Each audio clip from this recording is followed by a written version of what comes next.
Week 1 was awesome, or it sucked, depending on who your key players were. The one thing we know, it was just 1 week.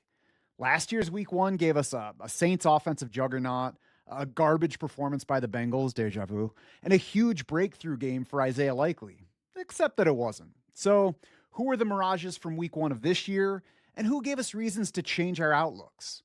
We'll get into that and some key start-sit questions in an all-new Draft Sharks podcast right now.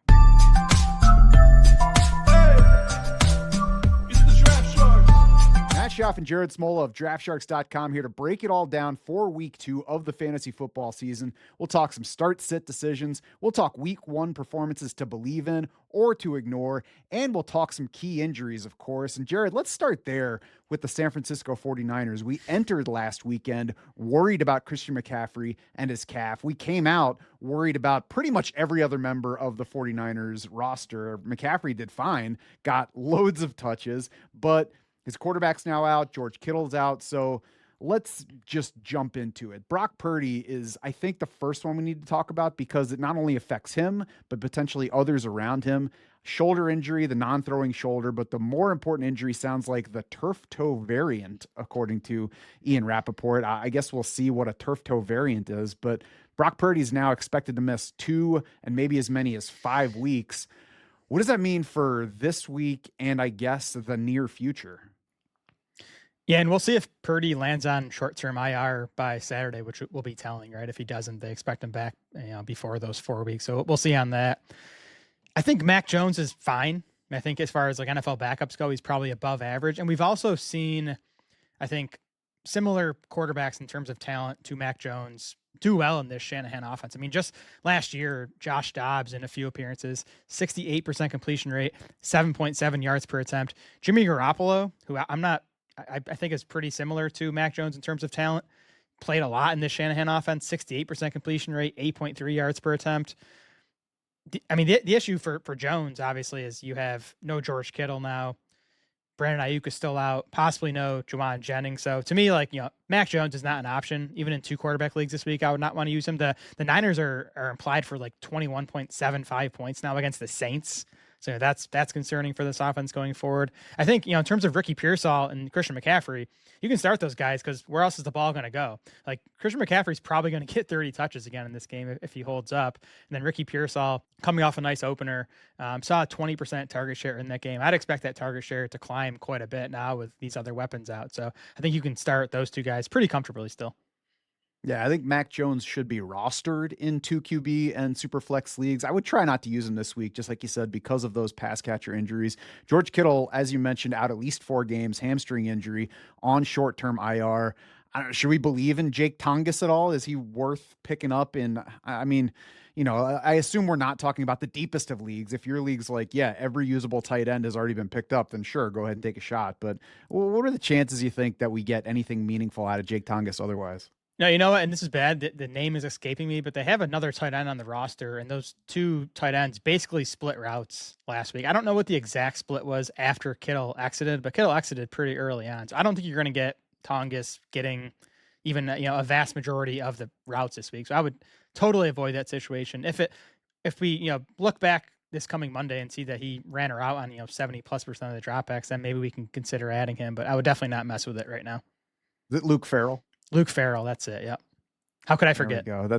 So you mentioned Juwan Jennings' injury as well. The testing on his shoulder came back clean, according to Adam Schefter. Has a chance to play in week 2, but no practice Wednesday. No thanks for my lineup if I can help it. With the questions about the shoulder didn't make it all the way through last week's game, and now the quarterback issue. Yeah, for sure. These shoulders and this goes for Drake London, Darnell Mooney, Xavier Worthy. Those are injuries where if a guy lands on it the wrong way in game, he could be done for the day. So that plus the fact that it's going to be Mac Jones under center, I would do whatever possible to not use Juwan Jennings this week, assuming he even plays. We'll certainly stay on top of all of the injury updates. You can check the Shark Bites fantasy news section on draftsharks.com for all the updates that matter, all the guys that matter, and the impact of those injury updates. Moving on to Dallas, which I think is better news. If we look at their week 1 performance, it's not good news, but Jared, I think it's fair to say that we collectively are in on the bounce back for Dak Prescott and his passing offense this week, right?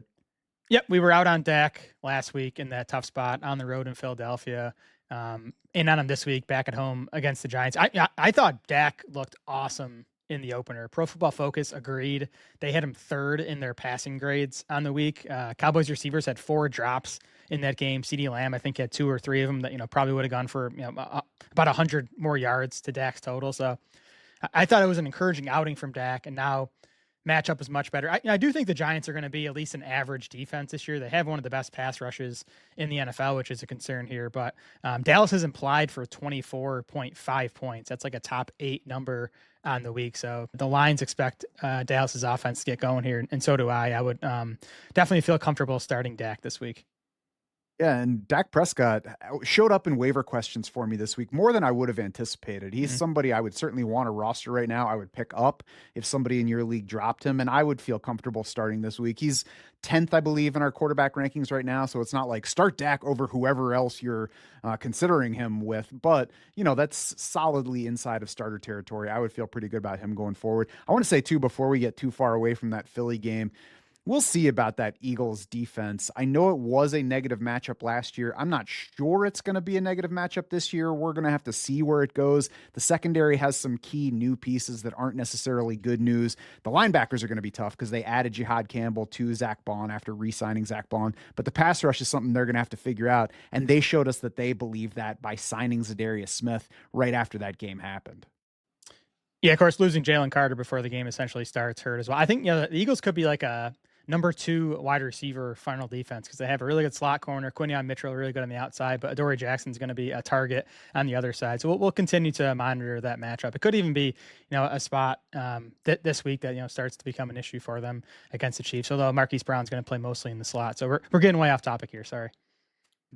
Well, but I mean, on that topic, as you were talking about with the funnel, that's why we liked CeeDee Lamb and didn't like George Pickens so much heading into week 1 because, CeeDee Lamb's the number 1. George Pickens is probably going to be the number 2, but CeeDee Lamb spends a lot of his time in the slot, avoided Quinyon Mitchell. It worked out that way. So we'll keep that in mind as we project other matchups with the Eagles going forward. Beyond Dak Prescott, I mean, we're playing Jake Ferguson pretty decently. Obviously, you play CeeDee Lamb, so not worth addressing. And I think we're going to go ahead and play George Pickens at least in wide receiver 3 territory this week because even though the pass rush is a little bit worrisome with the Giants, secondary not so much. For sure. And with Pickens last week, he was the one that saw most of Quinyon Mitchell on the outside. Didn't see a lot of targets. The production wasn't great. I did though, just watching the game, Lamb was running a diverse route tree, right? It wasn't just all these go balls. He was running, more of the shorter stuff. I think that's positive for him going forward, and I would feel definitely comfortable keeping him in fantasy starting lineups this week. And you mean Pickens, right? Go running shorter stuff. Pickens, yep. What about Javonte Williams? I think we can all look at the performance from week 1 and say Javonte Williams is not going to score 2 touchdowns every week, but nobody drafted Javonte Williams. Nobody started Javonte Williams, and nobody who has Javonte Williams is thinking, sweet, this guy's going to score 30 touchdowns this year. So with that aside, do we start him this week? Because the big positive for, projecting him forward is that he controlled the Dallas backfield in week 1. Yeah, I mean, as long as this lasts, you're starting Javonte Williams. I don't know how long it's going to last, and that could make him a sell candidate if someone in your league thinks he's going to be in this role all year long. But I mean, in that opener, 80% of the snaps, 77% route rate.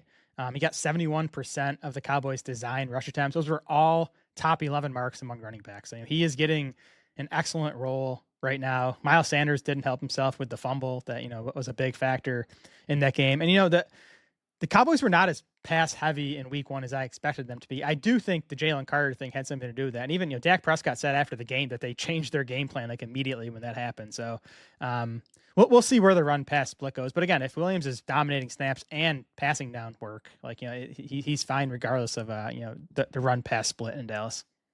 Yeah, I would say this, as long as Jaden Blue proves to be not ready, and Brian Schottenheimer said he needs to prove that he's ready to be a part of the game plan. So as long as that's the case, Javonte Williams is in starter consideration. And I would also say that Javonte Williams is always a sell candidate. He didn't make our trade targets article this week because he just seems to me like too obvious a trade candidate to really get the big return this week. But if you have somebody in your league that's running back needy and thinks that Javonte Williams is a big upgrade for him, then he's certainly worth selling at this point or at whatever other point you get a good offer for him.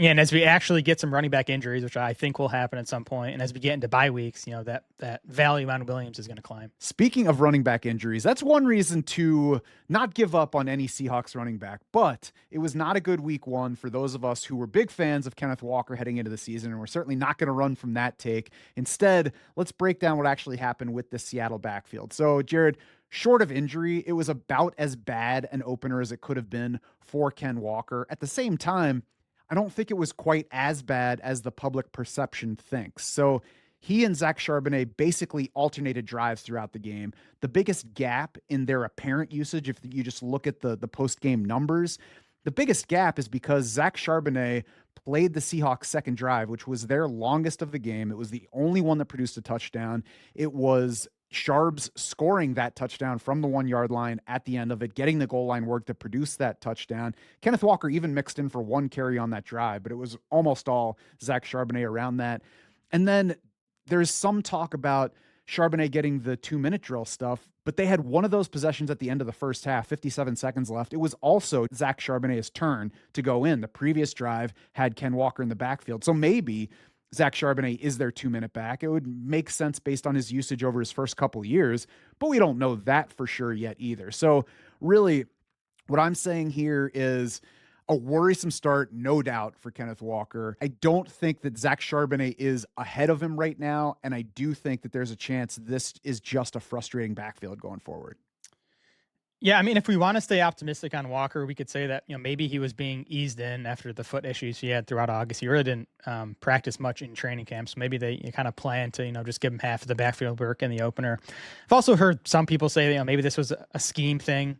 That the Niners were doing a good job of preventing those outside zone runs from getting to the outside, and that's kind of where Walker makes his bread and butter. Where Charbonnet's more of the between the tackles guy. So maybe it was a scheme thing. That's the thing about week one. I mean, the NFL is such a matchup-based league that you got to be careful weighing this stuff too heavily. It's just one game, right? So we'll see. I mean, it's a bad spot for this backfield in week 2.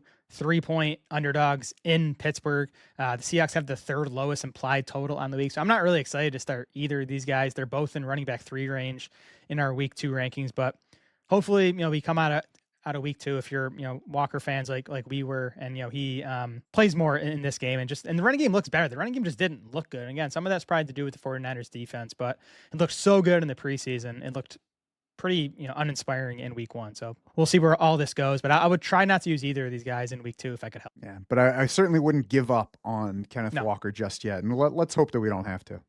Agreed.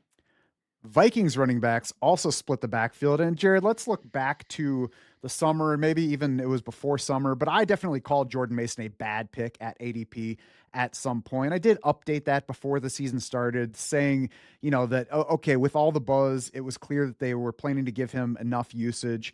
I still said that I expected it to be a frustrating backfield. Jordan Mason got encouraging usage for anybody who is a fan of him in week 1. I also think, though, the way that they both operated within that offense confirmed my own feeling that it's going to be a frustrating backfield if you have either of these guys and you're deciding, especially if you have both of them and you're deciding who to start. But if you have either one, you have to start and then just, pray that your guy gets the touchdown chance. What surprised me about this backfield in week 1 is that it was just like a true 50-50 split, regardless of situation. It wasn't like, Jordan Mason more on the early downs than Aaron Jones getting all the passing game stuff. They kind of like both played almost evenly in all situations, early downs, passing downs, goal line, short yardage stuff. So that's interesting going forward. I would say Mason was clearly the better runner in that first game. He beat Aaron Jones in yards after contact per attempt, missed tackles forced per attempt, PFF rushing grade.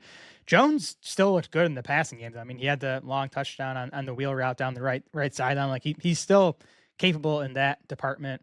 Another thing with Minnesota, a very run heavy game from them.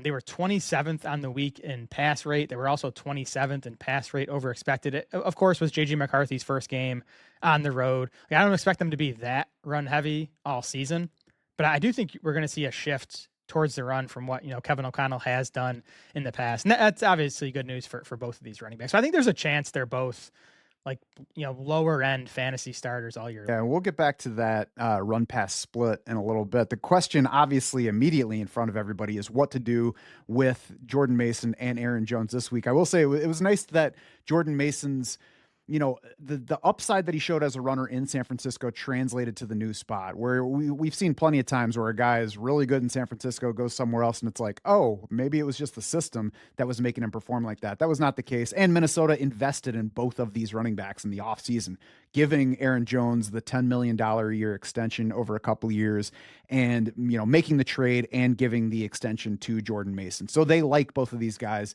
They're going to keep them both involved. What do we do with them this week against Atlanta? My inclination is non-PPR, you play Mason, PPR, you play Aaron Jones, half PPR, you flip a coin and don't watch the game. Yeah, listen, if you have both these guys, I mean, good luck. I'm not sure which one is a better play. I'm with you. You want to play Jones and PPR and probably lean towards Mason and not. I mean, it's a great spot for both of them, though. You have the Vikings 3.5 point home favorites against Atlanta.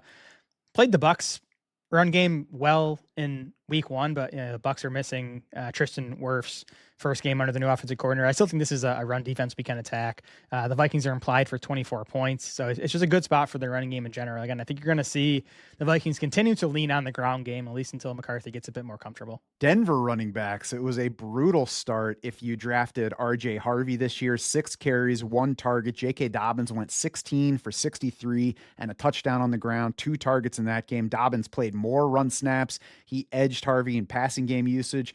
Jared, we got reports that Dobbins was the starter. Preseason usage seemed like it favored Harvey. What are you changing here in terms of your outlook for the Denver running backs? The biggest issue in this backfield was Tyler Bidet playing a significant role right away. Like, as the game started and I looked at the box score and Bidet had 3 targets on the first 2 drives or whatever. Bidet ended up playing just 18% of the snaps, but he had a 26% route rate and he had 6 targets. Whereas Dobbins and Harvey combined for 3 targets. So now Bidet caught 2 of those 6 targets for 16 yards. So hopefully that's enough for Sean Payton to say, enough of Tyler Bidet. Let's ride with J.K. Dobbins and RJ Harvey. But we've seen Payton want to have 3 running backs involved in the past. So we'll see where it goes. I'll say that RJ Harvey and J.K. Dobbins helped seal this win for Denver in the fourth quarter. RJ Harvey had a 50-yard run. Then 3 plays later, J.K. Dobbins had a really nice 19-yard touchdown to kind of put the game away. And Sean Payton also said after the game that he needs to run the ball more. I think 17 of their first 19 plays in this game were passes. And Bo Nix was bad in this game. So I would expect, favorites this week against the Colts. I would expect a lot more carries for this group in general. Harvey, I would try not to use for now, coming off, that usage in week 1. I think J.K. Dobbins is a fine running back 3. I think he is, pretty clearly going to be the lead ball carrier for now. We'll see where the passing game stuff and where the Tyler Bidet stuff goes. Is it ironic that in the same week we find out it's pronounced bidet, which is supposed to clean your butt, we also find out he's going to be a pain in the butt? Sad stuff. Yeah, I mean, RJ Harvey, hold him if you got him. Yeah. If you are in good shape at running back and you have a deep enough bench, he might be a good guy to try to pick up from a struggling team in your league over the next couple weeks, because clearly by drafting him in round 2, Sean Payton likes him. And at some point this season, that should start to pay off, unless he just lets them down over the course of his rookie season. But for now, you got to go Dobbins first, and you got to be wary of RJ Harvey.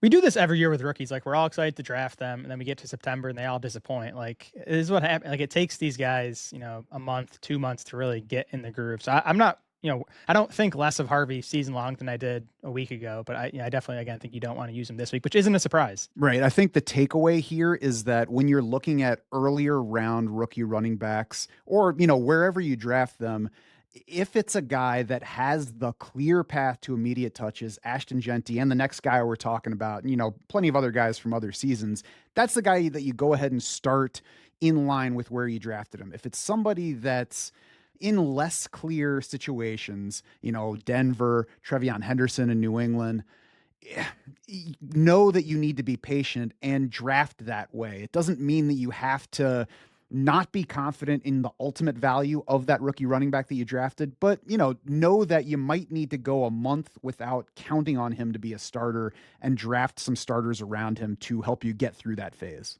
Yeah, and I think Travion Henderson's an even better buy than RJ Harvey right now. To me, Henderson, despite the fact that he didn't play a ton in week one, again looked like New England's best offensive players. I would just be shocked if his role doesn't grow pretty quickly. So, think about stashing him this week if that's an option for you. And we'll see if the usage changes as soon as week 2. Omarion Hampton probably doesn't need to change his usage. You can check. Shane did a nice breakdown of Hampton's week 1 in his new weekly film review series called Don't Trust the Box Score. So you can find that on draftsharks.com right now. The summary of that: Hampton looked better than the numbers say he did. He just missed on a few key chances that could have made it a very different outing statistically for him. Also faced a defense that was tough on the run last year. So, Jared, what are we doing with Hampton in week 2 and maybe beyond? I mean, you're definitely starting him in week 2, right? I mean, the role was awesome in the opener. 81% of the snaps, 61% of the pass routes, 83% of the designed carries. I do think Najee Harris's role probably grows a bit as he, gets more into the flow of things after missing all of August. But I also think Hampton's going to remain the clear lead back here. Much better spot for him this week. The Chargers are 3.5-point favorites against the Raiders, who are a much, much weaker run defense than the Chiefs. So you're starting Hampton, and I would expect him to be more efficient this week. I liked hearing from Shane that he thought the film was better than the numbers, because the numbers were bad, both, the raw production and all the advanced stuff we look at. Like that says he was not good in week 1. Shane thinks he was good. When he had a lane, he looked good. My issue was just he didn't really create much when he didn't have a lane. But first game, still a prospect we liked. I would expect him to be better going forward. And if the Chargers do stay pass heavy the way that they did go in week 1, the way they finished last season, it's not necessarily a bad thing for Hampton if he's controlling the backfield work. If the offense is moving the ball efficiently, then he should have opportunities, and he certainly should get scoring chances. So that's not necessarily negative for that first-round rookie running back. On to the wide receivers now. Jared, let's start with this. Are there any disappointing wide receiver studs from week 1 that you're worried about? Because we had plenty of candidates for that. The Bengals stunk overall. Nico Collins had a rough game. Other guys, anybody in that group that you're worried about because of what happened in week 1? Yeah, I got 2 guys that I'm not panicking on. I'm not benching them this week, but I'm definitely going to be watching them closely in week 2 and beyond. The first one is AJ Brown, who I just watching that game, I did not think he looked like AJ Brown. Fantasy points data charting didn't have him winning a single route in that game for the first time in his career. I mean, you just think about AJ Brown. He had the August hamstring issue that the team didn't sound worried about. We kind of just brushed aside as being nothing serious, but he had it, and he missed a lot of practice time in August. He also has a long history of knee trouble. So I'm not sure if that's becoming more of a factor at this point. Again, I would still start AJ Brown in week 2. I would not go trading him away at this point, because you probably have to give up some value to do that after coming off the down week 1. But definitely monitoring AJ Brown. And the other guy for me is Nico Collins. And with Nico Collins, it's not the player, it's the situation. That Texans offense looked horrible in week 1. It was against a really good Rams defense. So we'll see as they get into better matchups where it goes. But the offensive line in Houston, I think, could be even worse than last year. In week 1, they were 29th in PFF pass blocking grade. CJ Stroud was pressured on 41% of his dropbacks. That was the 5th most in the NFL. We had this new OC, Nick Caley, and the play calling didn't look good to me. You can't go a game getting Nico Collins only 5 targets. So I'm worried about the Texans offense in general, which obviously funnels down to Nico Collins. So again, not benching either of those guys, but I do have at least some level of concern about them. I think I'm less worried about Nico Collins because the Texans will, to at least some degree, figure out the blocking if it stays as bad as it did. And like you said, they faced one of the toughest pass rushes that they'll face all season. So that's certainly a factor. First game with lots of new receivers, missing some guys to injury with the new OC. So, there are some reasons to expect things to happen that way in the first game. So if I'm a Nico Collins holder right now, I would try not to worry about him, and we'll see what happens going forward. One guy I'm a little concerned for is Justin Jefferson, though. You already mentioned earlier, Jared, the Vikings were the 5th lowest neutral pass rate on offense in week 1. That's after last year when they were the 2nd highest in that category with Sam Darnold at quarterback. So it's not like they went from this, amazing quarterback to a first-time starter and had to totally shift things for that reason. It certainly was the first NFL start for J.J. McCarthy, but that's the other part of it. He sucked for 3 quarters against the Bears, then, didn't suck in the 4th quarter to bring him back. but 3/4 of suck versus 1/4 of not suck is not a good ratio as far as I'm concerned. And it's not going to motivate them to pass the ball a whole lot more. Plus, we still have Jordan Addison coming back to action in week 4 to, at least challenge the target distribution a bit. So let me pull back a little bit and say, I don't think Justin Jefferson is going to kill anybody's roster. I think he's ultimately going to be fine. But I think that this offense and this quarterback might keep him from being quite the elite performer that he was over the past couple seasons, to the point where, in a couple weeks, if I feel good about various aspects of my roster, but I need to upgrade something, he might be somebody that I consider trading to make those upgrades. Yeah, I think at minimum, ranking CD Lamb ahead of Justin Jefferson looks good at this point. I know that kind of became consensus by the end of draft season, but it definitely wasn't for a lot of the offseason. I'm not that concerned about J.J. McCarthy. I think not surprising that he got off to a slow start in his first career start on the road against a pretty good Bears defense. I think it's encouraging that he played so well in the fourth quarter to get them that win. I am concerned about this pass rate and pass volume just coming down. Again, don't think they're going to be as run heavy as they were in that first game, but I think you're going to see less pass volume in Minnesota. And Jefferson's not going to be like a 30% target share guy, as good as he is. And, he could be in a lot of other spots. There's, with Addison there, with TJ Hawkinson there, he's just probably not going to get there. So I think he's still probably a top 5 fantasy wide receiver, and you're fine if you took him, but maybe he was going a few spots too early in drafts, but I'm not worried about Justin Jefferson. I think he'll be fine. Yeah, and just to reiterate, I'm not saying panic, but if we get to the point where it's like you can trade him for Malik Neighbors plus something, that might be something I look to do. I would take Puka over Jefferson straight up at this point, and I think Neighbors versus Jefferson is close for me because I do think the Giants' passing game is going to get better, whether it's with Russell Wilson or Jackson Dart. Another guy that I'm not worried about on that front is Brian Thomas Jr. One catch looked worrisome, especially when his team added the first round wide receiver, but 7 targets were fine. He matched Travis Hunter in first read percentage. The offense should be healthier overall than last year's version. And Brian Thomas Jr.'s late season breakout last year included 8 games of Mac Jones. So even if the quarterback play remains more limited than we'd like for it to be from Trevor Lawrence, I think it'll be better than Mac Jones. So I think Brian Thomas Jr. will be fine, but he does have to contend with Travis Hunter, Jared, who had an encouraging debut and now already sits in wide receiver 2 territory. So what do we like about Travis Hunter? Why is he so high in our week 2 rankings? Yeah, the playing time was good for Hunter. 82% of the pass routes. I think he played only in 3 wide receiver sets, but this is going to be a team that plays 3 wide receiver sets most of the time. So his playing time, at least in this game, was good. We're gonna have to kind of keep an eye on that going forward because the Jags and other reports have said that could change from week to week. Got the team high 8 targets. And what I like most about Hunter in week 1 is he was this team's primary slot receiver. 71% of his routes came from the slot. And that's where you want to be in Liam Cohen's offense. You just look at what Chris Godwin did in that role for, the first half of last season. And again, we saw it in week 1.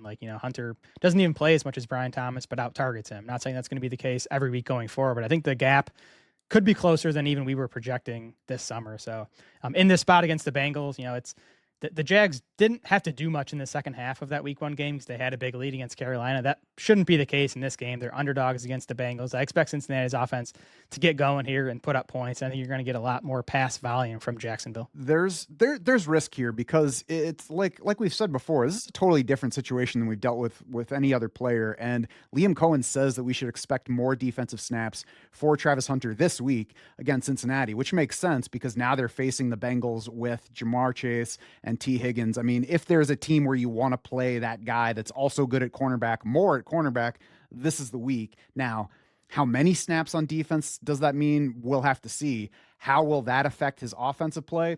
We'll see. And it's quite possible, maybe even likely, that the Jaguars don't even know the effect yet because they haven't had a guy that plays a lot on offense and a lot on defense. So we'll see how much Travis Hunter can balance those 2 things, whether it takes him off the field on offense a little more.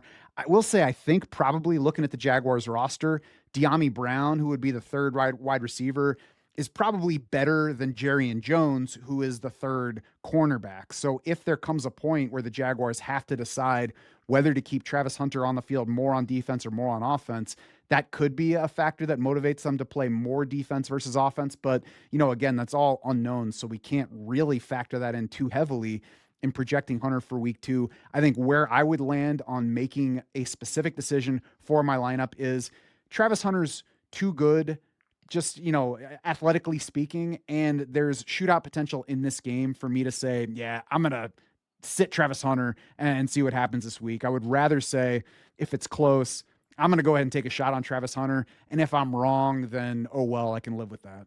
Yeah, I'd have a tough time benching Hunter this week. They're going to need him on defense in this matchup. They're going to need him on offense too, because they're going to have to score points, I think, to keep up with the Bengals here. And the gap was so wide in week 1 between offense and defense. He played just 6 snaps on defense. Like, that could shift a little, and he'd still play plenty on offense.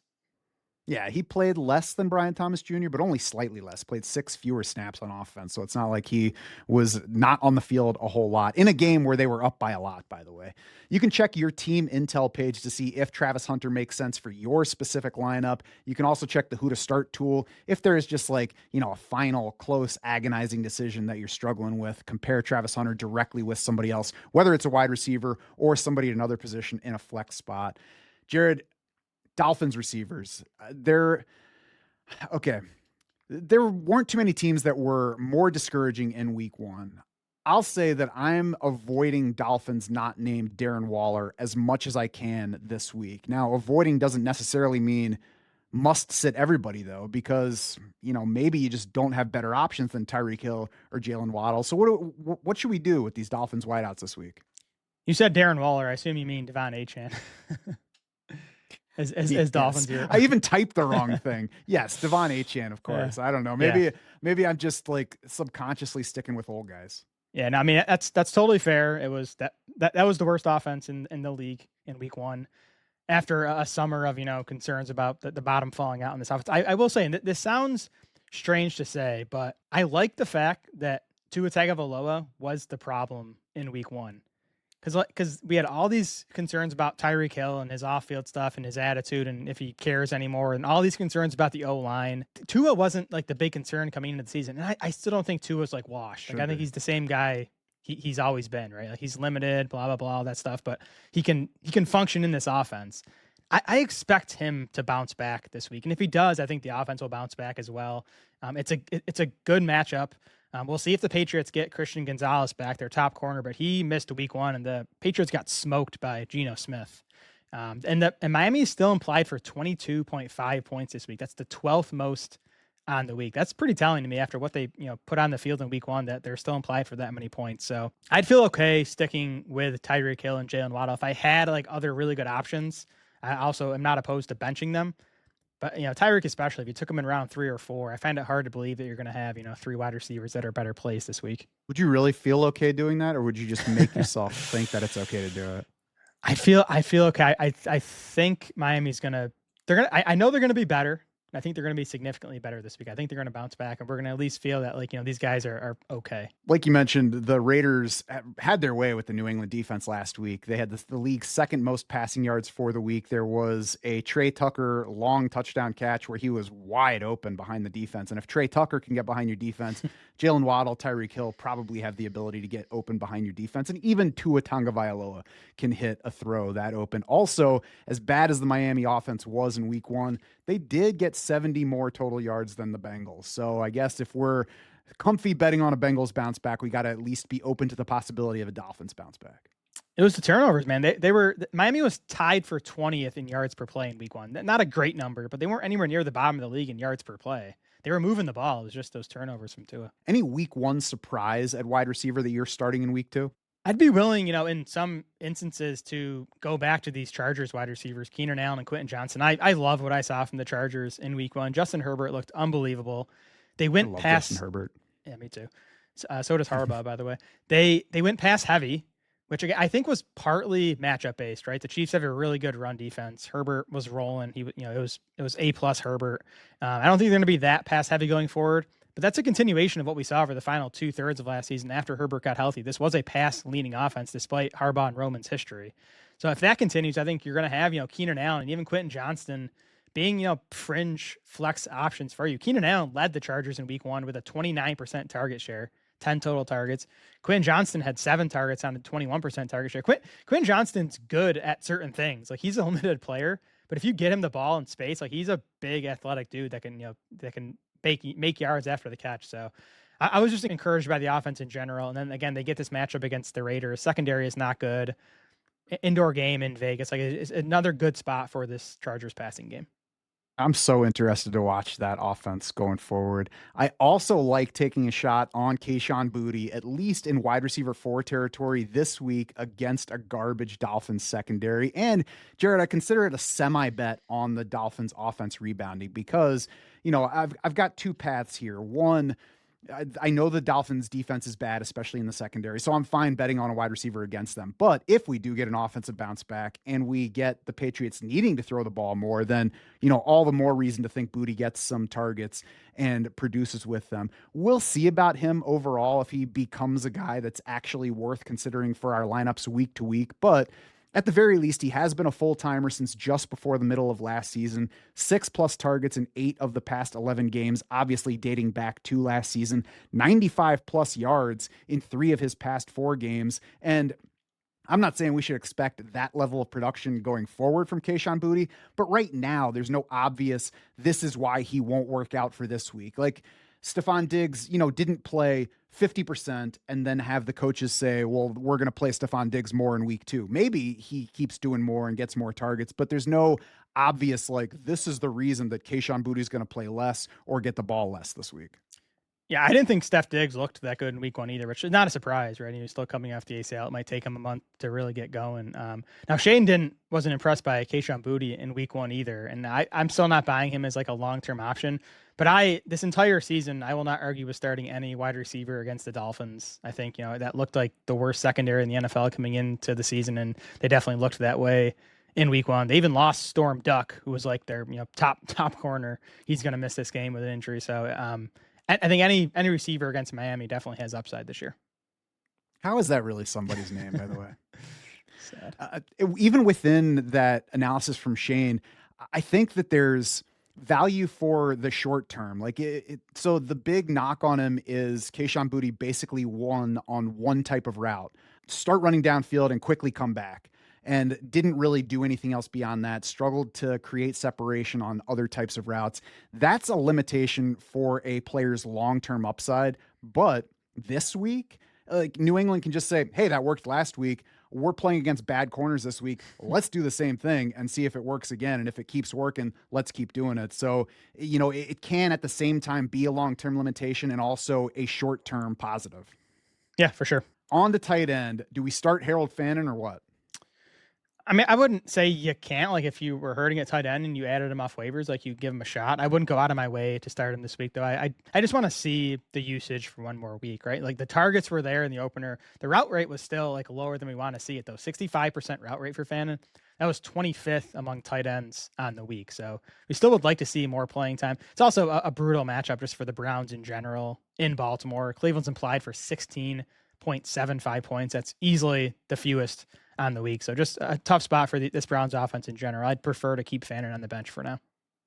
Yeah, I would say if it's close between basically any Browns player and somebody who's not playing for the Browns this week, probably lean the other way because I don't think that this team is good enough to actually do stuff successfully on offense against Baltimore. I think Baltimore's defense is going to prove to be a lot better than what the final score from Buffalo on Sunday night made it look like. For Harold Fannin specifically, I like the player. I like the passing volume upside in Cleveland. I like the opportunity in that they don't have, this strong set of proven receivers in his way, and that he is like part receiver and part tight end, so he can get opportunities even with David Njoku still being in the lineup. I'm a little wary of the situation, though, which sounds like it's contradictory to what I just said, but, it is still a limited quarterback. It's a limited offense, and they did throw the ball a whole lot in week 1. Even the Browns are not going to average 45 pass attempts per game, I don't think. I'm also a little bit wary of the strong reaction to Harold Fannin this week. So I probably was not the one winning Harold Fannin on any waiver wires this week because I'm just not willing to spend as much as I think he generally went for. Looking at the target distribution just to get a little further into the situation, week 1, it was Fannin leading the team with 9 targets, Jerry Jeudy with 8, Cedric Tillman with 8, Dylan Sampson with 8, David Njoku with 6. Again, the team threw 45 times overall. That's going to come down in general, and any of those guys could get more or fewer in any given game. Jerry Jeudy, Cedric Tillman are probably going to be among the team leaders. I don't think Fannin's going to wind up beating Njoku in targets for the season, so I think that number could easily flip in terms of share between them. So fine guy to have, but I would try not to use him just yet. Yeah, I'm sure the Bengals were surprised by how much the Browns used Fannin in the opener. The Ravens won't be, right? Like, they're going to be ready for this guy. They're probably going to, he's going to be more of a focal point of the defense. So, these things kind of ebb and flow throughout the year. Yeah, the Ravens like, funny looking guy that runs those short routes and it does all the things. We got a plan for him this week. His name's Kyle Hamilton. Yeah. Jared, at tight end, what other guys have climbed this week versus last week? Who are you feeling a lot differently about for week 2 than you were heading into week 1? Yeah, we obviously talked about Juwan Johnson on the waiver wire show. He's a big one, right? You got a tight end that runs 96% of the routes. Like, he's immediately at least a low end fantasy option, even in a bad Saints offense. The Saints, by the way, as we talked about this summer, ran a lot of plays and were the fastest paced offense in the NFL in week 1 under Kellen Moore. So even if the offense stinks from an efficiency standpoint, the volume is going to be there. So that's nice for Juwan Johnson. The other guy I'll mention too is Kyle Pitts, who, for starters, he just looked good out there to me. He looked better than he has in either of the last 2 seasons, just healthier, more like the, Florida version of Kyle Pitts that we also saw during his rookie season in the NFL. And the usage was good as well. 83% of the routes in the opener. That's a mark he tops just 3 times all last season. And he saw 8 targets on a 19% target share. We also have Drake London and Darnell Mooney dealing with their shoulder injuries. We'll see if they're able to play in week 2, but there's a chance for, Pitts to play a big role in this passing game. I agree with that. I like Zach Ertz going forward, but that's not really different heading into last week. I just thought he was underrated, entering the season. Juwan Johnson is the big change for me. And really, I didn't pay enough attention to the contract extension for him this offseason. When I saw it, my reaction was, look at these freaking Saints throwing money at the wrong people yet again. And, the amount of money that they paid him, that's probably still true. But looking at the amount they gave Juwan Johnson on his extension and shortly after Kellen Moore took over the head coaching job should have made me say, hey, let's pay Juwan Johnson some late round attention here just in case he becomes a thing in this offense that really needs more things. And I'm kicking myself now for not doing that. And I lost out on bidding on him on FFPC waiver wires this week because everybody is now like, oh crap, Juwan Johnson's going to be a thing. Yeah, I didn't get him at all in lineup setting leagues, which I'm not that upset about. Like, I those low end tight end twos just usually aren't worth picking in lineups. I do have plenty of Johnson in best ball. I wish I had more. My issue is I was splitting those tight end 3 picks between Juwan Johnson, Theo Johnson, and Jatavian Sanders, where after week 1, it looks like, Juwan was the clear pick there. But yeah, I mean, I'm buying this role sticking for the, not probably 96% of the routes and the, 20+% target share, but I think he's going to be a big part of this offense all year. Right. You don't have to buy it being exactly that. Just say, hey, if that's possible in any given game, then I'll take anything close to that going forward. Exactly. You can find week 2 rankings on draftsharks.com for any format, including the specific settings for any team that you have synced. You will also find help for working the waiver wire, for making trades, for finding trade partners in your league, for making dynasty decisions, and really whatever else you're looking for. Because at Draft Sharks, we are devoted to being your unfair advantage.